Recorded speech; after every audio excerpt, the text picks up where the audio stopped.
Hello everyone and welcome back to another video on our channel. Today we're going to see how to install GitHub on Windows 11.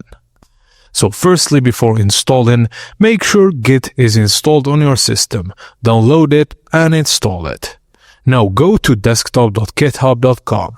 Click download for Windows and then this will download GitHub desktop setup file.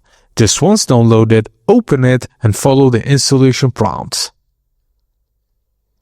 Once installed, launch the GitHub desktop and click sign in or create an account. Choose sign in to github.com, then click continue when prompt. Click finish to complete the setup and you should now be logged in and able to see your repositories. For example, a repository called My New App appears in GitHub desktop.